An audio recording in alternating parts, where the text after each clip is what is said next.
20 ans, c'était très fort pour nous quand on s'en est rendu compte, hein, parce que papa est arrivé en 1975, du haut de ses 24 ans, donc tout jeune. Il est arrivé à Saulieu dans une Côte d'Or qui était toute endormie, toute vieillissante. Mais il est arrivé avec un rêve et un objectif, celui d'avoir 3 étoiles, et de raccrocher les 3 étoiles de la Côte d'Or d'Alexandre Dumaine. Et voir que déjà on est 50 ans plus tard, ça fait quelque chose parce que le temps passe. Et puis il nous manque toujours autant évidemment.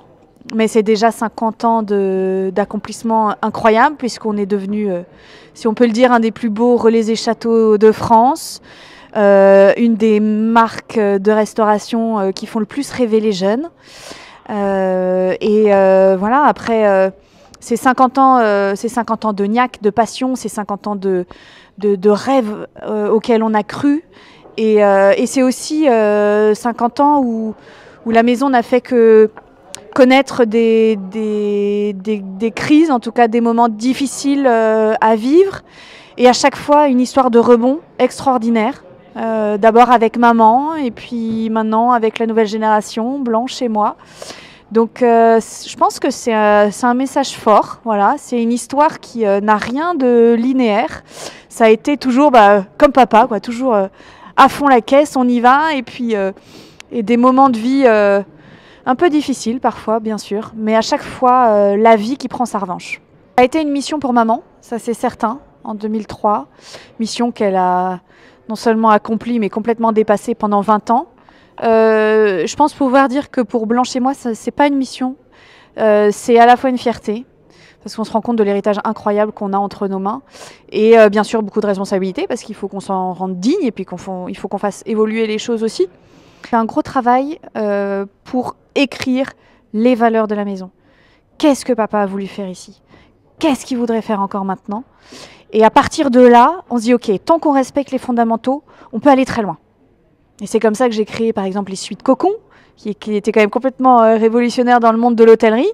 Et personne ne nous attendait là-dessus, mais en fait ça fonctionne. Les suites Cocon, c'est mon interprétation de qu'est-ce que c'est que quand on va dormir chez l'oiseau. Et en fait, vous avez un cocon extraordinaire qui est autour même du lit, avec un canage et une structure tout en chêne massif extraordinaire, qui joue avec les lumières. Et je pense que c'est ce qu'on voulait faire sentir aux convives qui viennent chez nous comme dans une maison secondaire.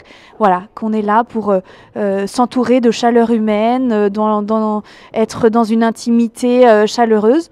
Et on a poussé les curseurs loin, mais ça marche très bien parce que c'est exactement l'ADN de la maison. Commencé avec une série de dîners 4 mains qu'on a débuté à Saulieu avec la maison Guérard, Eugénie Les Bains.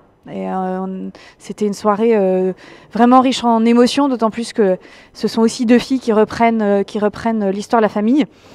Et nous sommes partis au Luxembourg, nous allons partir en Belgique, en Suisse. On va se balader comme ça, on n'a pas peur d'aller à la rencontre de nos clients. Et on va accueillir aussi 4 très grands chefs, même 5, parce qu'il y en a un, il y a une date, c'est un 6 mains. Et on va tous se réunir comme ça et partager des valeurs incroyables et faire vivre un moment aux équipes inoubliables et puis aux clients, bien sûr. Ouais. Donc ça, c'est la partie sur ce qui se passe à Saulieu. Blanche va partir là, dès la semaine prochaine au Japon pour une série de dîners de gala exceptionnels, absolument exceptionnels. Avec des invités triés sur le volet. Elle va aussi signer sur le pavillon France de l'exposition universelle un plat pendant 6 mois. Donc ça, c'est une consécration extraordinaire. Et on a aussi 2 ouvrages qui vont sortir à la rentrée prochaine. Qu'est-ce qu'on a encore? Je suis sûre que j'oublie. Moi, j'ai des petites surprises que je garde un petit peu dans ma poche, mais quand je vais la sortir...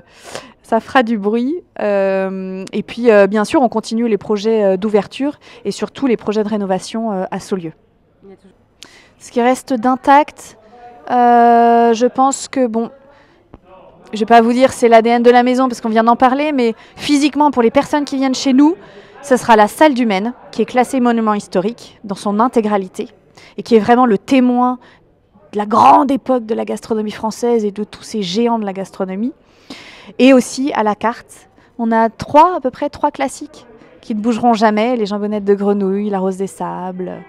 on laisse toute sa place à Louis-Philippe et Lucille Vigilant qui maintenant ont pris les rênes de la signature culinaire. Voilà, c'est cet héritage est entre leurs mains et ils en font un travail absolument exceptionnel et on est reparti pour la 3e. Épreuve supplémentaire cette année puisque c'est la première fois des 9 éditions que nous avons une épreuve de dessert. Voilà. Dont j'étais d'ailleurs membre du jury, j'étais absolument ravie et très belle découverte. On a choisi le Paris-Brest parce qu'il y a une histoire extraordinaire entre la Maison Loiseau et la fameuse casette de Bourgogne. Je pourrais passer des heures à vous la raconter, mais la naissance de cette casette qui maintenant est utilisée par les plus grands chefs et les plus grands pâtissiers du monde entier, elle est née dans les cuisines de Saulieu. Voilà, c'est la rencontre entre un producteur qui avait, d'après lui, la plus belle noisette du monde et Bernard Loiseau qui a cru en lui et qui a fait développer ce magnifique produit. Donc nous, c'est un produit de cœur qu'on travaille en permanence dans tous nos établissements. Et le Paris-Brest, c'est aussi un clin d'œil puisque dans tous nos chariots de dessert, nous avons un Paris-Besançon, un Paris-Saulieu et un Paris-Beaune dans nos différentes adresses. On a mis cette année sous l'égide d'une citation mythique de papa, le goût, le goût, le goût. Voilà. Et ce qu'on fait aujourd'hui au Trophée, c'est aussi axé sur cette transmission des savoirs entre les experts du goût et tous ces jeunes aussi passionnés qui ont envie d'évoluer. Et voilà, je pense que c'est à propos. Le goût, le goût.